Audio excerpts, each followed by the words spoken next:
Now, quitting a job and start a business sounds like an ultimate dream to a lot of people. But what if I told you that this might be the worst decision that you've ever made in your lifetime? Let's dig into why rushing into the entrepreneurship could possibly set you up for failure. If you're someone who has just started your side hustle or thinking about starting your own business, then this video is for you. Now, in today's video, we're going to dive deeper into 4 key takeaways. Number 1, the danger of misleading success stories. We'll talk about why those flashy success stories you've seen online are often misleading. Number 2, the importance of building up your skills first before you dive into your business plan. And in this section, we're also going to be talking about the strong skill set that you should have prior to starting your own business. Number 3 is why a slow and steady approach wins the race. We'll discuss why taking your time might actually be your best strategy. And the last one, how to know when you're truly ready to quit your job. So I will share specific measures and numbers that will help you determine if you're ready to take the plunge. Hi guys, my name is James Gu. I've gone from being an IELTS instructor to building a 6-figure solopreneur business. Today I want to share with you some key lessons that I've learned along the way to help you avoid common pitfalls. Have you ever been inspired by those online entrepreneurs who've made millions of dollars? When we see successful entrepreneurs like Ali Abdaal or Vanessa Lau, it's easy to think that quitting a job is the key to success, right? Because it seems like that's what they do. For example, Ali quit his doctor job and Vanessa quit her corporate job. But this mindset falls into what's known as survivorship bias. So survivorship bias means we only see the winners because they've survived from the jungle, the wild, not the countless others who tried the same thing but failed. There's a book called So Good They Can't Ignore You, argues that success doesn't come from just quitting your job and diving into a new venture. It comes from having a solid foundation. In the book, Newport emphasized that most successful people don't just follow their passion, they build their skill sets first, which gives them the leverage they need to succeed. This is also known as career capital, in which we'll explore in the next point. I've personally experienced this. Early on, I thought I could just follow the path laid out by those online gurus on YouTube who claim it's so easy to make money in e-commerce by doing dropshipping. They made it seem like all you need to do is to just post some self-made UGCs, some ads, and the money will just float in. But after non-stop trying for 6 months, I ended up getting nothing. Well, actually not nothing. We got like minus $600 on our balance sheet and some valuable experience, of course, but other than that, nothing.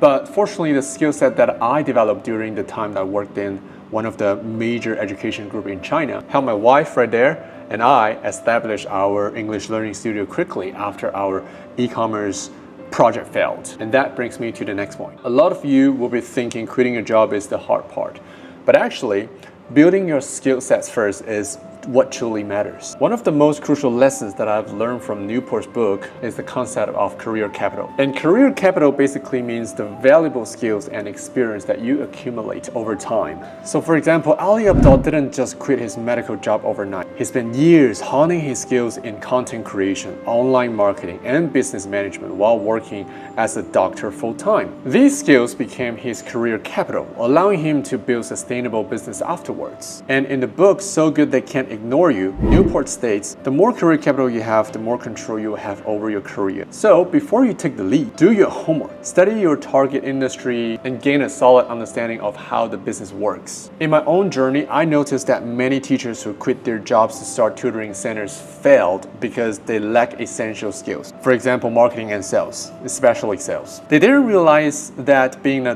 good teacher wasn't enough, because you also need to know how to run a business, right? Actually, the term self-promotion might sound embarrassing to a lot of people, but that's an essential business skill today. Actually, Ali Abdaal himself mentioned this during the interview with Noah Kagan. So that's why I believe it's okay to go slow and steady before quitting a job. Now, everyone loves the idea of overnight success, but here's why I think it's a dangerous trap. Many successful entrepreneurs advise not quitting your job until your side hustle can sustain you. By keeping your day job, you maintain financial stability, and that allows you to take calculated risk and experiment without the pressure of needing immediate success. So I took the slow path myself. While I was teaching, I volunteered at our operation department because I knew as a fact the department has a lot of connection between sales and marketing departments, and also they're working hard on social media platforms as well. So I believe if I stay in that department long enough, then I can gain the basic understanding of how business works and how to sell, how to do marketing, how to work with others. So even though the pay was just okay, with a lot of extra work,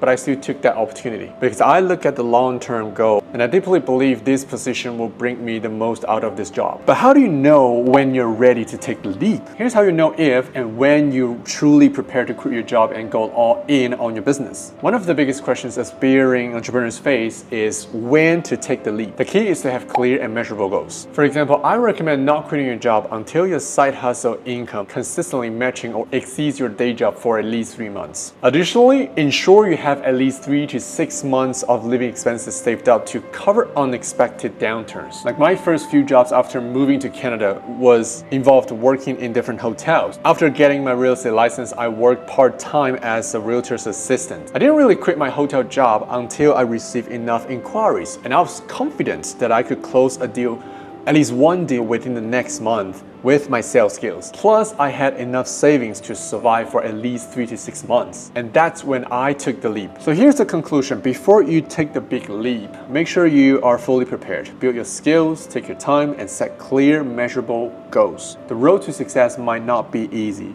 and a lot of time is actually very slow, just like building a YouTube channel. But it's very likely to be sustainable once you get there. You know, once in a while, we'll see videos on YouTube saying that, oh, I spent like 7 days I made like thousands of dollars from zero building up this e-commerce website, selling this whatever product. In 2024, I just don't think that's even possible if you don't have any experience. People who post this kind of things are either clickbait or they want to sell you a course. If not, they want to sell you 2 courses. I know as a fact, if you're watching this video up to now, you're a person just like me when I was maybe 10, 15 years ago, wanting to take the leap and start a business. But this is also one of the advice I will give it to you at the end of this video, because there's a lot of fake information on the internet and you need to know how to protect yourself. Okay, I hope this video helped you like the way it helped me when I was younger. So if you enjoyed this video, please make sure to hit the like and subscribe button. In the next video, I want to share with you how my wife and I built our 6-figure business within 1 year in a foreign country. What things have we done to sustain our life and business? Since we've applied the same steps in China and made it work, and I'm very positive that you can do exactly the same anywhere around the world.